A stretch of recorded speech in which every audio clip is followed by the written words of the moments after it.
CM Bhupesh Baghel ने 23 नई तहसीलों की सौगात देते हुए लोगों को बधाई दी। कार्यक्रम में विधानसभा अध्यक्ष चरणदास महंत, स्वास्थ्य मंत्री टी.एस. सिंहदेव सहित अन्य मंत्री शामिल हुए।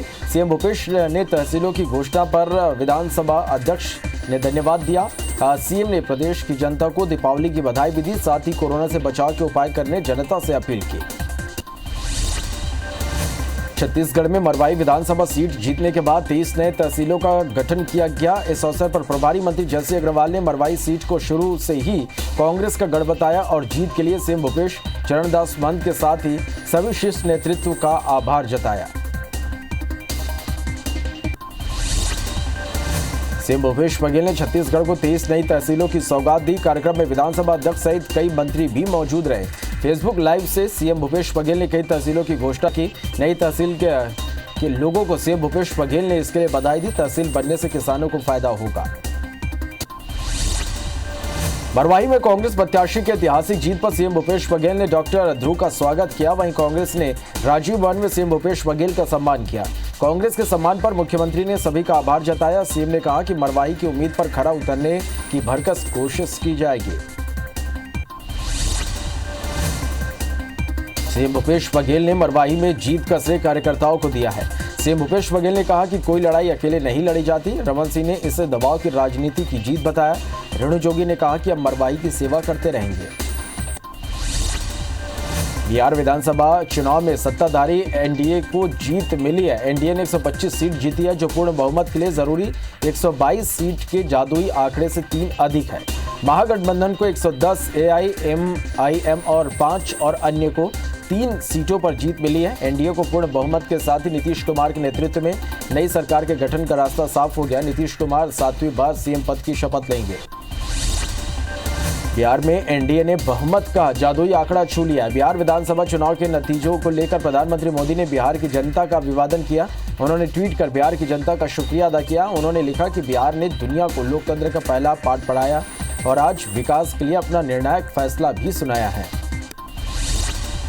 पीएम मोदी ने बिहार में एनडीए बहुमत के पार पहुंच गया। नीतीश कुमार 7वीं बार सीएम पद की शपथ लेंगे। अमित शाह ने ट्वीट के जरिए विपक्षी पार्टियों पर निशाना साधा। अमित शाह ने ट्वीट के जरिए कहा कि बिहार की जनता ने खोखले वादे, जातिवाद और तुष्टीकरण की राजनीति को सिरे से नकार दिया है। बिहार ने एनडीए के विकासवाद का परचम लहराया है। बिहार चुनाव के परिणाम के बाद महागठबंधन को 110 सीटें मिली। इस बीच दिग्विजय सिंह ने नीतीश कुमार को नसीहत दी है। उनका कहना है कि देश को बर्बादी से बचाने के लिए नीतीश कुमार को भाजपा और संघ का साथ छोड़ तेजस्वी का साथ देना चाहिए। दिग्विजय सिंह ने बीजेपी को अमर बेल बताया। दिग्विजय ने नीतीश कुमार को राष्ट्रीय राजनीति में आने की सलाह भी दी है। मध्य प्रदेश उपचुनाव में बीजेपी की जीत पर प्रधानमंत्री मोदी ने ट्वीट कर बधाई दी। उन्होंने कहा कि मध्य प्रदेश की जनता ने मजबूत सरकार सुनिश्चित कर दी है। पीएम ने बीजेपी पर विश्वास और आशीर्वाद के लिए आभार व्यक्त किया।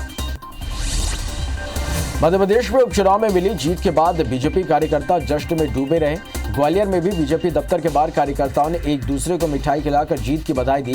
बीजेपी की शानदार जीत पर कार्यकर्ताओं ने जमकर आतिशबाजी भी की। जबलपुर में उपचुनाव में जीत के बाद सिंधिया समर्थकों ने मालवीय चौक पर ढोल बजाकर मिठाइयां बांटी। कार्यकर्ताओं ने मतदाताओं को जीत की बधाई देते हुए धन्यवाद दिया। सिंधिया के समर्थक और बीजेपी कार्यकर्ताओं ने जीत की खुशियां मनाई। समर्थकों ने कहा कि चुनावी लड़ाई में खुददार का साथ देकर जनता ने मजबूत और साफ सुथरी सरकार दी है। दमोह में भाजपा ने जीत की खुशी में जश्न मनाया। इसमें पूर्व मंत्री रामकृष्ण कुसमारिया भी शामिल हुए। बीजेपी के जिला अध्यक्ष प्रीतम सिंह लोधी के नेतृत्व में बीजेपी कार्यालय से लेकर घंटाघर तक एक विशाल जुलूस निकाला गया। घंटाघर पर कार्यकर्ता जमा होकर जमकर आतिशबाजी उन्होंने की, साथ ही ढोल नगाड़ों की धुन पर झूमते दिखे। छिंदवाड़ा में भाजपा कार्यकर्ताओं ने रैली निकालकर पटाखे फोड़े। यहां फिर शिवराज के नारे लगाए गए। भाजपा के उत्साहित कार्यकर्ताओं ने मोटरसाइकिल रैली निकालकर शहर में जगह जगह आतिशबाजी भी की। जिला भाजपा अध्यक्ष विवेक बंटी साहू ने कहा कि उपचुनाव में मध्य प्रदेश की जनता ने स्थायी सरकार बनाने के लिए जनादेश दिया है। ग्वालियर पूर्व विधानसभा सीट पर बीजेपी के उम्मीदवार मुन्नालाल गोयल को कांग्रेस के प्रत्याशी सतीश सिंह सिकरवार ने 8,611 वोट से हरा दिया। देर रात तक चले मतगणना राउंड में कांग्रेस ने बाजी मार ली। IBC 24 से सतीश सिकरवार ने कहा कि जीत कांग्रेस के साथ वोटर्स की है। उन्होंने उन पर भरोसा किया। यह चुनाव गद्दार बनाम वफादार के बीच हो गया था। मध्य प्रदेश में भले ही बीजेपी की सरकार को मजबूती मिले, लेकिन सिंधिया चुनाव में ग्वालियर की 2 विधानसभा सीटें नहीं बचा सके। जिसमें डबरा विधानसभा से इमरती देवी और ग्वालियर पूर्व विधानसभा से मुन्ना लाल गोयल को हार का सामना करना पड़ा। ऐसे में पूर्व मंत्री पीसी शर्मा ने ज्योतिरादित्य सिंधिया के राजनीतिक भविष्य पर तंज कसा है। पूर्व कानून मंत्री पीसी शर्मा ने मध्य प्रदेश के 28 विधानसभा सीटों के उपचुनाव में कांग्रेस की करारी हार का ठीकरा बसपा पर फोड़ा है। पीसी शर्मा ने IBC 24 से खास बातचीत में कहा कि बसपा की वजह से कांग्रेस 6 सीटें आ रही हैं। उन्होंने बसपा को बीजेपी की बी टीम होने का आरोप लगाया। इंदौर में कैबिनेट मंत्री उषा ठाकुर ने सावेर में तुलसी सिलावट सहित बाकी सीटों पर मिली जीत पर जनता का शुक्रिया अदा किया। ठाकुर ने माना कि सावेर में संगठन ने मिलकर सिलावट को बड़ी जीत दिलाई। उन्होंने कहा कि मध्य प्रदेश की जनता जागरूक है, वो जानती है कि किसी पार्टी में उनका विकास हो सकता है, इसलिए शिवराज सरकार पर भरोसा जताया। मध्य प्रदेश के उपचुनाव में बीजेपी में जीत पर जश्न का माहौल है। बीजेपी ने बताया विकास और जन कल्याण की जीत हुई है। वहीं कमलनाथ ने जनता के फैसले को स्वीकार किया। दिग्विजय सिंह ने उपचुनाव में हार के लिए ईवीएम पर सवाल उठाए। MP के महाभारत खत्म होने के बाद कमलनाथ ने सीएम हाउस पहुंचकर मुख्यमंत्री शिवराज सिंह चौहान से मुलाकात की। कमलनाथ के साथ नकुलनाथ ने सीएम को जीत पर बधाई दी। कमलनाथ बोले अब मजबूत विपक्ष की जिम्मेदारी संभालेंगे। MP के विकास के लिए सरकार के साथ मिलकर काम करने की बात भी की। आगर मालवा विधानसभा उपचुनाव में कांग्रेस प्रत्याशी विपिन वानखेड़े ने जीत हासिल की है।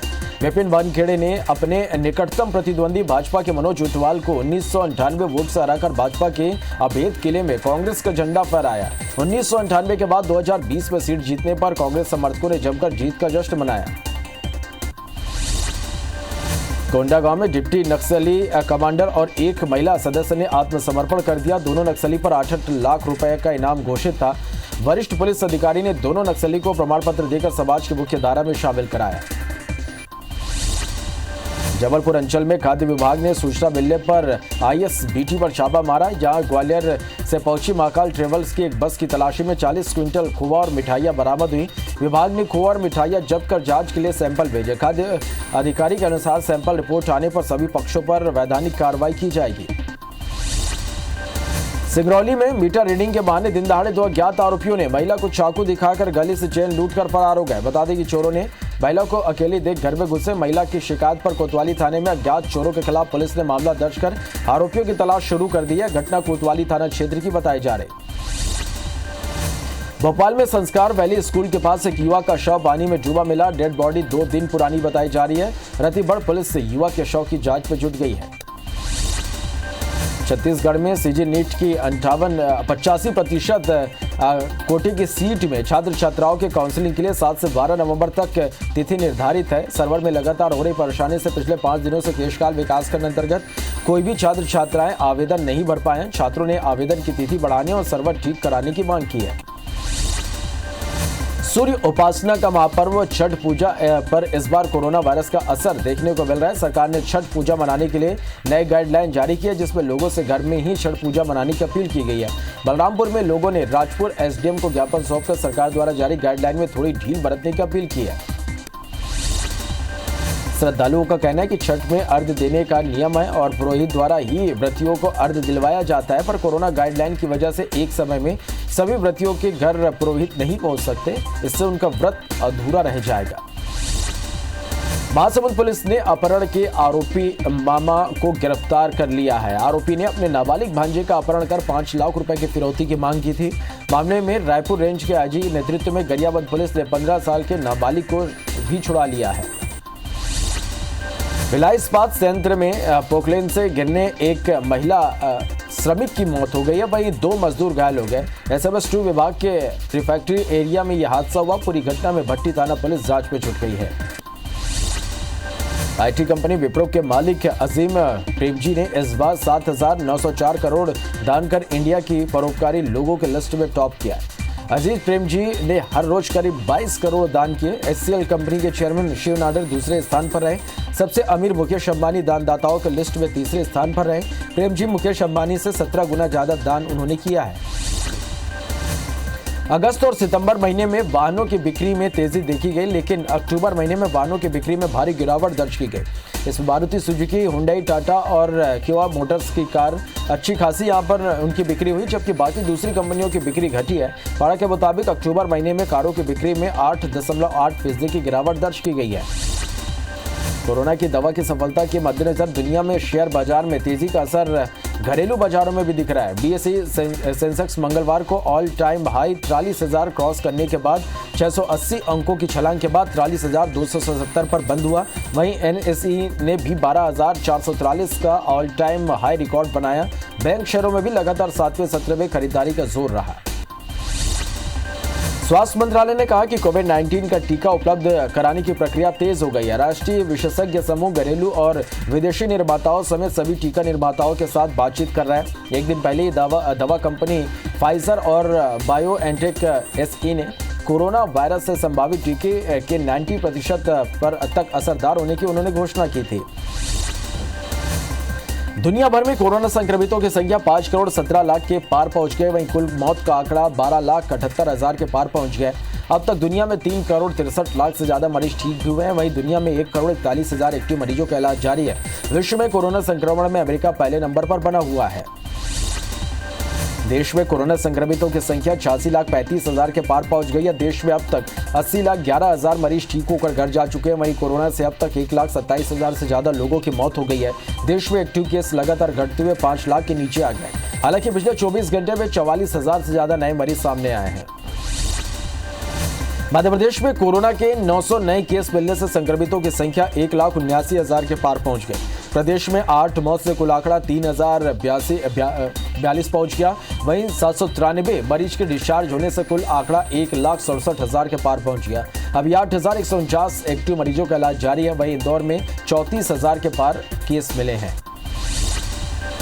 इंदौर में 128 नए कोरोना मरीज सामने आए। कोरोना से 4 मौतों के साथ कुल मौत का आंकड़ा 703 पहुंच गया। वहीं एक्टिव मरीजों की संख्या 1722 हो गई है। 109 मरीज स्वस्थ होने से अब तक 32,545 मरीज स्वस्थ हो चुके हैं। जिले में अब तक 34,970 मरीज संक्रमित मिले हैं। छत्तीसगढ़ में 24 घंटे में कोरोना के 1,679 नए मरीजों से आंकड़ा 2 लाख को पार कर गया। वहीं एक्टिव मरीजों की संख्या 20,725 पहुंच गई है। 18 मौत से कुल आंकड़ा 2,482 पहुंच गया। प्रदेश में 1,817 मरीज डिस्चार्ज होने से कुल आंकड़ा 1,80,000 के पार पहुंच गया। वहीं दुर्ग में 95, राजनांदगांव में 113 और राजधानी में 174 नए मरीज मिले हैं।